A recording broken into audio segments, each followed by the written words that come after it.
तक हम लोगों ने हिस्ट्री के 2 लेसन प्लान को देख लिया था और आज हम लोग डिस्कस करने वाले हैं हिस्ट्री का तीसरे लेसन प्लान को। और ये लेसन प्लान हम लोग का होने वाला है मौर्य साम्राज्य के ऊपर, जैसा कि आप यहाँ पे देख पा रहे हैं।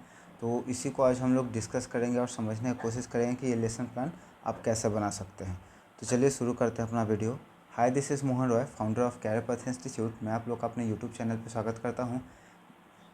तो चलिए, ये नॉर्मल सा चीज़ है। यहाँ पे सब्जेक्ट है, टॉपिक है, सब टॉपिक है, ठीक है।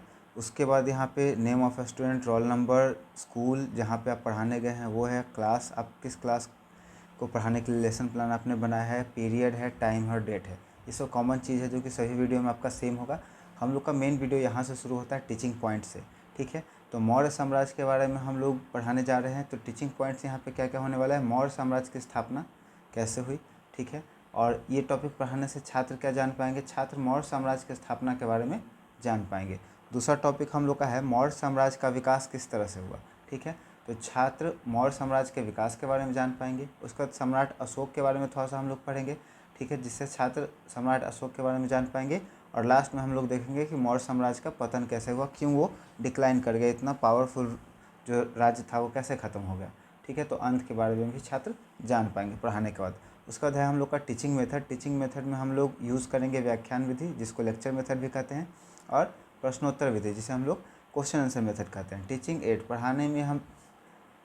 पढ़ाने में हम लोग को हेल्प करेगा चॉक, डस्टर, श्यामपट्ट, जिसको ब्लैक बोर्ड कहते हैं, मानचित्र इत्यादि, ठीक है। उसके बाद प्रीवियस नॉलेज मान करके चलेंगे कि बच्चों को मौर्य साम्राज्य के बारे में थोड़ा बहुत जानकारी पहले से मौजूद है, क्योंकि हम लोग बच्चों को क्लास शुरू करने से पहले ये बोल देंगे कि आप इसके बारे में पढ़ करके खुद से आइएगा। अब यहाँ से इंट्रोडक्शन का पॉइंट शुरू होता है, जिसमें हम लोग बच्चों से क्वेश्चन पूछेंगे और बच्चे उसका जवाब देंगे, और नहीं दे पाएंगे तो हम लोग फिर क्लास को कंटिन्यू करेंगे। मौर्य साम्राज्य के पहले पाटलिपुत्रा पर किस साम्राज्य का शासन था, बच्चे जवाब देंगे नंदवंश का। उसके बाद दूसरा, मौर्य साम्राज्य की स्थापना किसने किया था, मौर्य साम्राज्य का स्थापना चंद्रगुप्त मौर्य ने किया था, बच्चे जवाब देंगे। नंदवंश का अंतिम शासक जिसको चंद्रगुप्त मौर्य ने हराया था वो कौन थे, तो घनानंद। और इस तरह से बच्चे जवाब देते जाएंगे। लास्ट में हम लोग पूछेंगे मौर्य साम्राज्य का अंत कैसे हुआ था, बच्चे जवाब देने में असमर्थ रहेंगे और हम लोग इसके साथ ही टॉपिक को पढ़ाना शुरू कर देंगे। स्टेटमेंट ऑफ द एम हम लोग का होगा, आज हम लोग मौर्य साम्राज्य के बारे में विस्तृत अध्ययन करेंगे। उसके बाद एक एक करके हम लोग टॉपिक बच्चों को सुनाते जाएंगे। और ब्लैक बोर्ड समरी में आपको क्या करना है, काला कलर का चार्ट पेपर यहाँ पे चिपका देना है, और उसी पर जो भी आप डाल रहे हैं, मानचित्र डाल रहे हैं, कोई पिक्चर डाल रहे हैं या बना रहे हैं, कुछ लिखवा रहे हैं बच्चों को, तो आप यहाँ पे उसको ऐड कर सकते हैं। तो देखिए, यहाँ पे सबसे पहला हम लोगों ने डिस्कस किया पाटलिपुत्रा के बारे में। पाटलिपुत्रा क्यों, क्योंकि ये जो मगध साम्राज्य है जिस पर चंद्रगुप्त मौर्य ने अपना शासन स्थापित किया था, पाटलिपुत्रा में ही था। तो उसका राजधानी पाटलिपुत्रा था। तो प्राचीन समय में पाटलिपुत्रा भारत की राजधानी तथा यहाँ पर कई शक्तिशाली साम्राज्य का उदय और अंत हुआ था, ठीक है। पाटलिपुत्रा बहुत ही इंपॉर्टेंट प्लेस हो जाता है, इसलिए यहाँ से हम लोगों ने शुरुआत किया है टॉपिक को। इन्हीं शक्तिशाली साम्राज्यों में से एक मौर्य साम्राज्य था, जिसकी स्थापना चंद्रगुप्त मौर्य ने नंद वंश के अंतिम शासक घनानंद को हरा करके किया था। यहाँ से टॉपिक हम लोग पढ़ा दिए। थोड़ा सा इंट्रोडक्शन होगा कि मौर्य साम्राज्य का स्थापना कैसे हुआ था। उसके बाद हम लोग मौर्य साम्राज्य को विस्तार से पढ़ेंगे।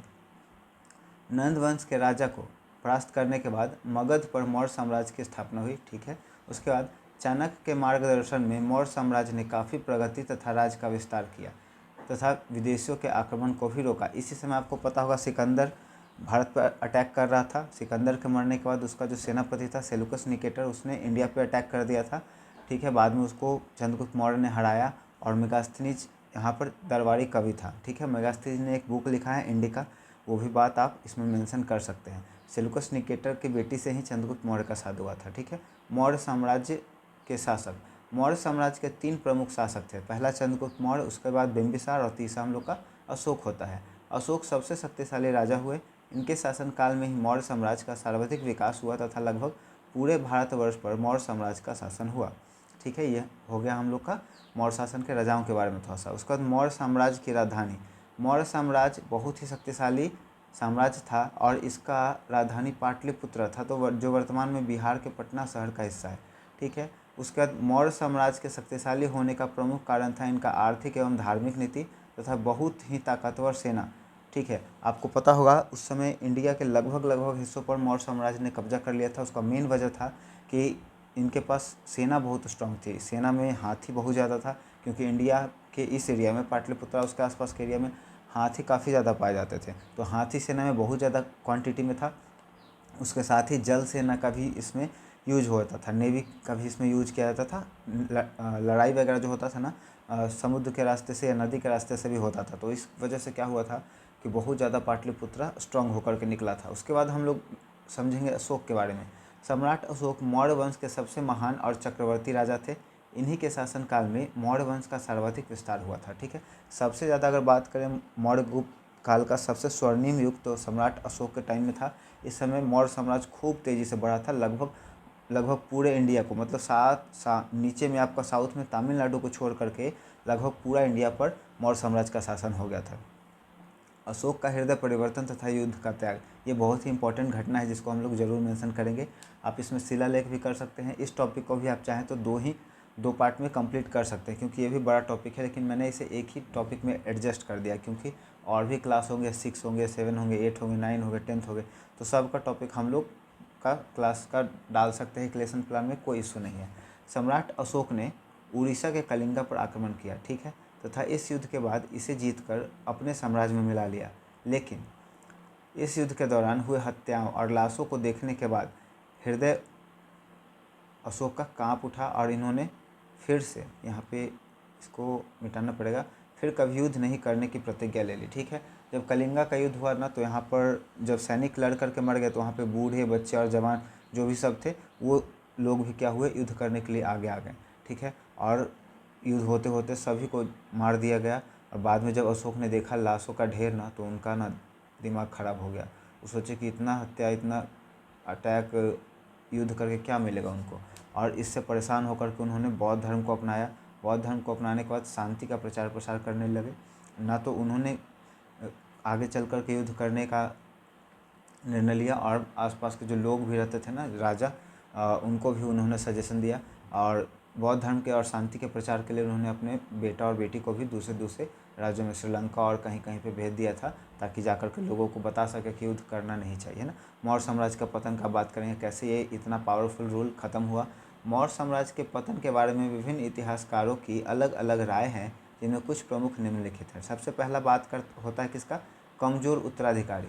सम्राट अशोक सबसे पावरफुल राजा थे, उसके बाद उनका जब तक प्रभुत्व रहा चला शासनकाल, लेकिन जब उन्होंने अपनाया था युद्ध न करने की नीति, तो आगे के जो राजा हुए ना वो काफ़ी कमज़ोर होते गए, और उसका फ़ायदा उठा करके बाहरी लोगों का भी आक्रमण हुआ, और आंतरिक विद्रोह के कारण भी ये क्या हुआ, मौर्य साम्राज्य कमज़ोर हुआ। सम्राट अशोक के उदारवादी नीति, ठीक है, सम्राट अशोक ने जो युद्ध न करने का नीति अपनाया, जिसको बहुत लोगों ने इसका फ़ायदा उठाया। प्रांतीय शासकों का अत्याचार, ठीक है, अब शासन बहुत बड़े पैमाने पर था, बहुत बड़े क्षेत्र में था, तो जो लोकल राजा थे ना वो पब्लिक के ऊपर बहुत ज़्यादा अत्याचार करते थे, और पब्लिक को लगता था कि मौर्य वंश के राजा ही ये कर रहे हैं। अमात्य जो उनके सजेशन देने वाले थे, जिनको हम लोग कह सकते हैं पुजारी लोग या ऐसे ही कुछ लोग होंगे, उन्होंने भी अत्याचार किया लोगों के ऊपर बहुत ज़्यादा। अब हम लोग देखेंगे मौर्य साम्राज्य का अंत कैसे हुआ। ठीक है, यहाँ पे अंत है। मौर्य साम्राज्य के अंतिम शासक बृहदरथ की हत्या उसके सेनापति पुष्यमित्र शुंग ने करके मगध पर शुंग वंश की स्थापना की या नींव डाली।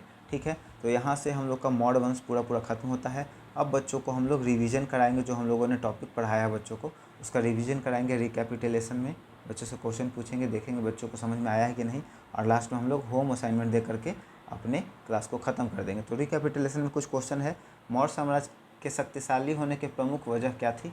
उसके बाद मौर्य साम्राज्य के संस्थापक कौन थे, बच्चे जवाब दे पाएंगे क्लास में, क्योंकि क्लास में पढ़ाया हुआ है ये। उसके बाद मौर्य साम्राज्य के महानतम शासक कौन थे। उसके बाद मौर्य साम्राज्य का पतन कैसे हुआ। तो ये सारे टॉपिक थे जो बच्चे से हम लोग क्लास में पूछ लेंगे। उसके बाद होम असाइनमेंट दे करके या फिर चार्ट पेपर पर कुछ करने के लिए असाइनमेंट दे करके हम लोग बच्चों को छोड़ देंगे, क्लास को फिनिश करेंगे।